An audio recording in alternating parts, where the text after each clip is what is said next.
peasants actually had it pretty good in some places. Well, compared to today though, not really. I'm sure comparatively to other peasants, some peasants were better off. It's like, you know, in my lifetime I got to enjoy an orange, and that would have been crazy back then, you know? So I guess some peasants did have it better, you know, if you could like enjoy an orange or something. If you could eat like grapes twice in your life, then maybe that would be considered better off than other peasants. But, you know, generally speaking, kind of sucked. Everything was kind of bad. They didn't have to work as long though, you know, that part is true. Generally, peasants actually didn't work as much as we do today. So I guess like that's good.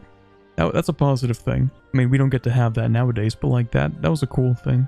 You can't even read? True. That part must have sucked. You had to like get some bishop to read out the Bible to you. You couldn't even do that back in those days because everyone was like illiterate. Nowadays people are just like, you know, media illiterate rather than being actually illiterate. It's a little bit different, but you know, shares a lot of similarities. We should have it where we work peasant hours or better. That'd be kind of based. I think peasants for the most part, like, you know, they would wake up in the morning when the sun rose and they would like, you know, they would work and stuff. And then they would eat in the evenings after the work was done. Because like once the sun goes down, what are you going to do? Work in the fields? You can't do that. There's no sun. You can't work when there's no sun, right? So like you would mainly work to prepare for like the winter and stuff. And you would pay like extortionate taxes. That was cool. That was pretty sick.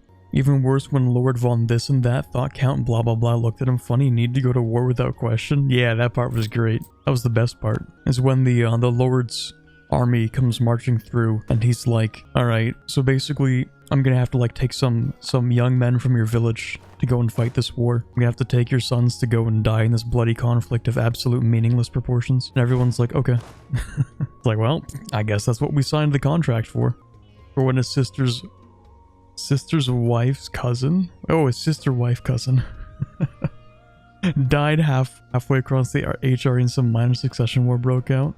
So now you, some random peasant, are gonna have to like they're not even gonna give you stuff, right? You just have to like take your father's spear that you've had in the family for like 6 generations, and you gotta put on like his moldy leather armor that's been rotting for the past 20 years. And then you go out and then you die immediately. And your family doesn't find out that you're dead, and they just probably assume that you're dead.